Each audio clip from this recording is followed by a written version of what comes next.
Thank you for listening to Depictions Media Radio.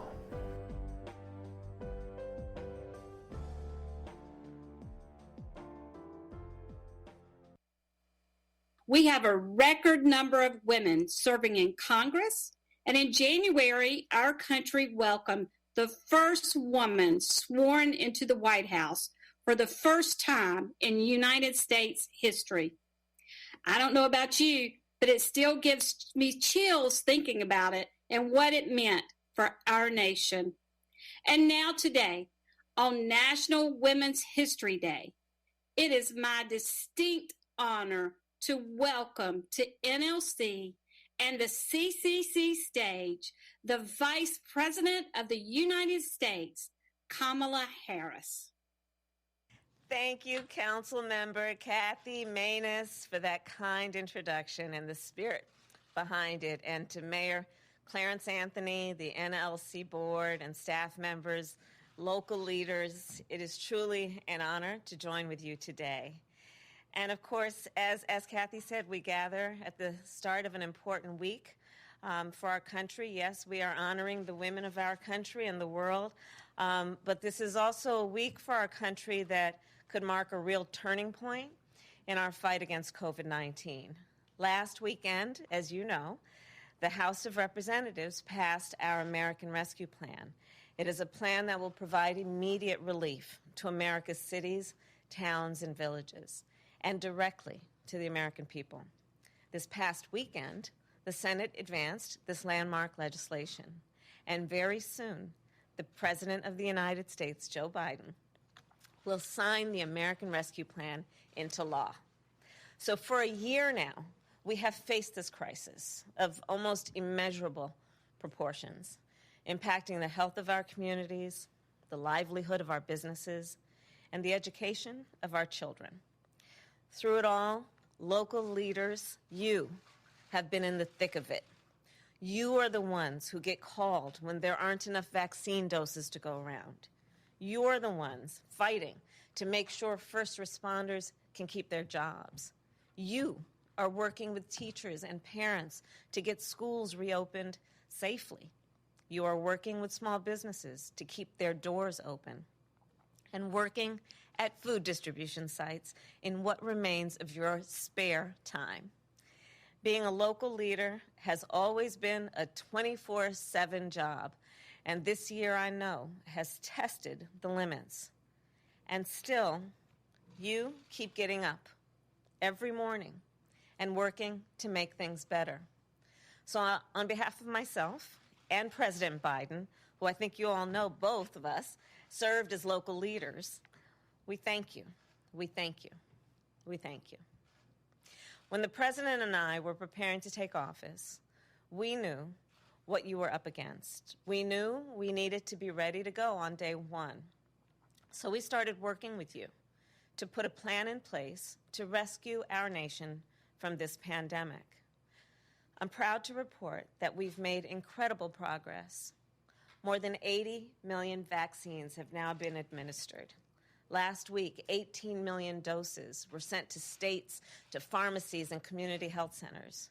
Merck and Johnson & Johnson, competitors before now, are teaming up to speed up manufacturing, which means that we should have a full vaccine supply for adults by the end of May.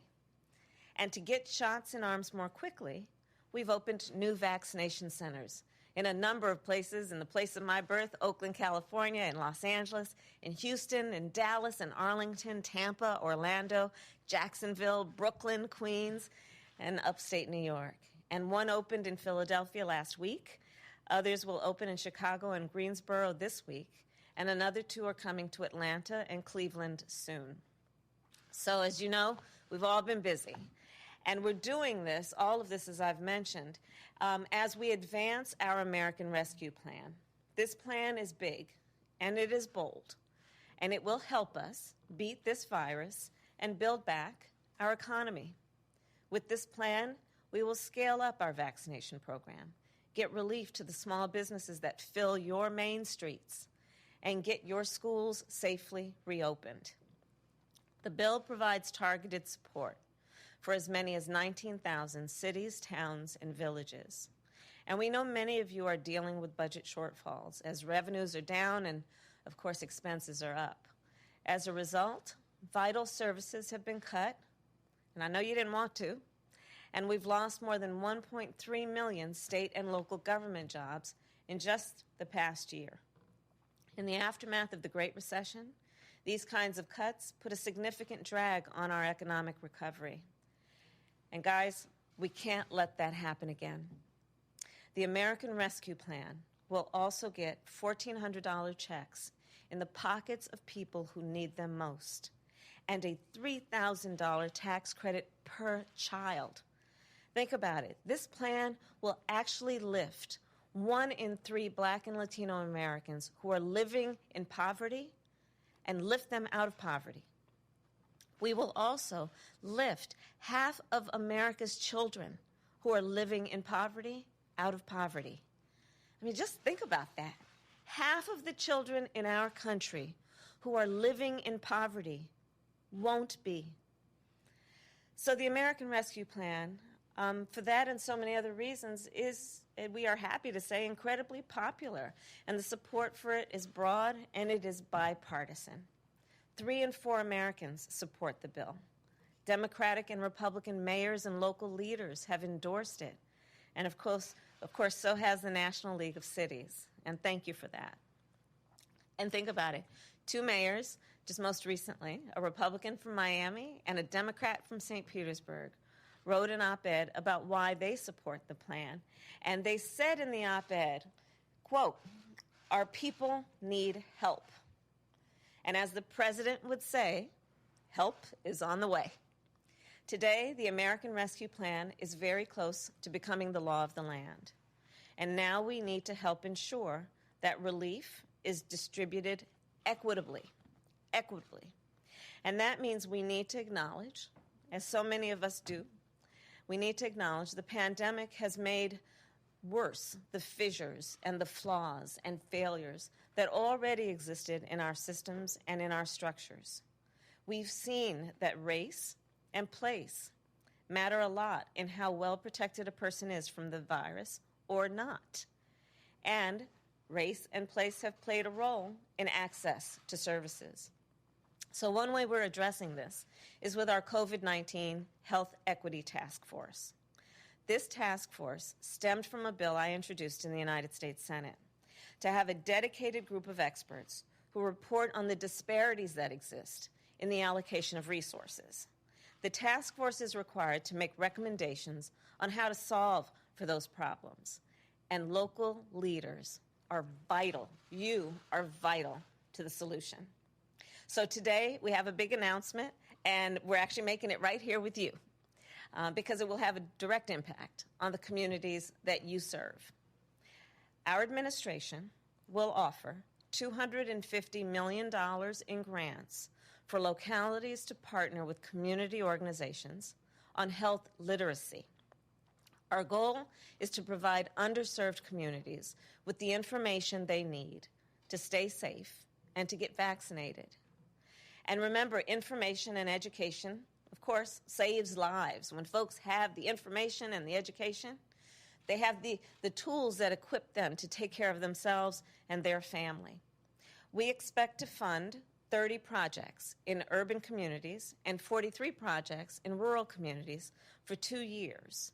And I'm going to give you some information on how you can apply and get more, and that is to apply through April 20th at, and I'm going to give you a website, minorityhealth.hhs.gov, and we'll follow up and get it for you in writing. But I ask the friends here, please do work with us to put equity at the center of our collective response, to identify those individuals and communities who have been overlooked, and to connect them with the resources that are available, and to connect with them in a way that we renew and, in some cases, establish trust between community and those folks who are elected to serve those communities. And also, we've got a child tax credit coming that they can take advantage of. So please tell them about it. And tell them about the Paycheck Protection Program and the loans there for small businesses. Please tell your folks about how to get vaccinated at pharmacies and community health centers and mobile units.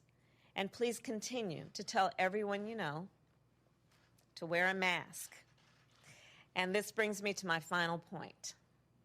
The American people will continue to look to you as much as they look to me or the